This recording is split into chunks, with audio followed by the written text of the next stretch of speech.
ఈరోజు దేవుని మాట యెషయా గ్రంథము 49వ అధ్యాయం 2వ వచనం. తన చేతి నీడలో నన్ను దాచి ఉన్నాడు, తన చేతి నీడలో నన్ను దాచి ఉన్నాడు. నా నోరు వాడిగల ఖడ్గముగా ఆయన చేసి ఉన్నాడు, తన చేతి నీడలో నన్ను దాచి ఉన్నాడు. నన్ను మెరుగుపెట్టిన అంబుగా చేసి మూసి ఉన్నాడు.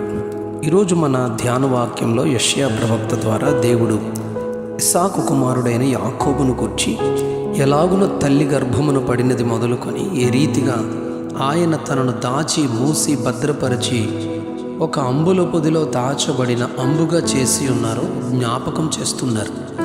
యాకోబును ఇశ్రాయేలుగా మార్చి పేరు పెట్టి పిలిచి ప్రతి అడుగడుగున ఎలా తనను అనగా ఇశ్రాయేలు కుటుంబమును ఈనాటి వరకు దాచి మూసి ఉంచారో తెలియజేస్తున్నారు.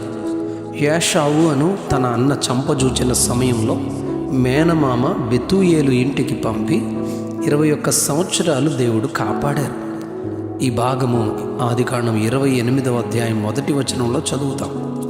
లాబాను ఇంటి నుండి తన తండ్రి ఇంటికి కుటుంబంతో వచ్చుచుండగా 7 దినముల ప్రయాణమంత దూరము తరుముకొని వచ్చుచుండగా రాత్రి లాబానుతో స్వప్నమందు దేవుడు మాట్లాడి మామ ఉగ్రత నుండి కోపము నుండి దాచిన దేవునిగా మనం ఆదికాండం 31వ అధ్యాయం 23వ వచనంలో చదువుతాం. ఈ విషయం మనం తప్పక తెలుసుకొని గ్రహించాలి. అదేమంటే దేవుని ప్రణాళికలో ఆయన ఏర్పాటులో ఉన్నవారిని ఎలాంటి అవరోధాలు, ఆటంకాలు, తిరుగుబాటులు ఎన్ని వచ్చినా ఆయన తన దాసులను, తన బిడ్డలను ఆయన దాచును అనున్నది పూర్తిగా విశ్వసించాలి. కొందరిని గూర్చి మనం ధ్యానించుదామా? యెహోషువ సమయంలో యెరికోను వేగు చూచుటకు యెహోషువ పంపిన 2 వేగుల వారిని దేవుడు ఎంతో ఆశ్చర్యంగా రహాబు అను వేశ్య ఇంటిలో జనుప కట్టలలో దాచి వారిని రక్షించినట్లు మనం యెహోషువ గ్రంథం 2వ అధ్యాయం 1-6 వచనాల్లో ధ్యానం చేస్తాం. అహాబు, యెజెబెలు రాజులుగానున్న దినాలలో దేవుని ప్రవక్తలను నిర్మూలము చేయుచున్న ఆ సమయంలో రాజు యొక్క గృహ నిర్వాహకుడైన ఓబద్యా ద్వారా 50 మంది చొప్పున 100 మందిని దాచి ఓబద్యా పోషించినట్లుగా రాజులు రాసిన మొదటి గ్రంథం 18వ అధ్యాయం 4వ వచనంలో మనం ధ్యానిస్తాం.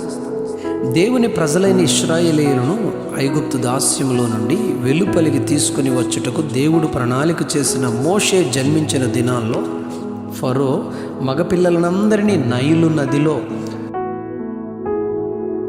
పడవేయుమని హెబ్రీ మంత్రసానులకు ఆజ్ఞాపించిన సమయంలో శిశువుగా నుండిన మోషే సుందరుడై ఉండే తల్లిదండ్రులు చూచి విశ్వాసమును బట్టి రాజాజ్ఞకు భయపడక 3 మాసములు మోషేను దాచిపెట్టారు అని నిర్గమాకాండంలో ఉన్న చరిత్రను హెబ్రీ గ్రంథకర్త 11వ అధ్యాయం 23వ వచనంలో వివరిస్తాడు.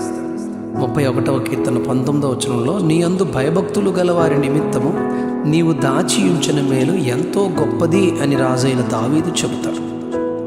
91వ కీర్తన 3వ వచనంలో వేటకాని ఉరిలో నుండి ఆయన నిన్ను విడిపించును, నాశనకరమైన తెగులు రాకుండా నిన్ను రక్షించును అని మోషే చెబుతూ మహోన్నతుని చాటున నివసించాలి, సర్వశక్తుని నీడను విశ్రమించాలి అని హెచ్చరిస్తాడు.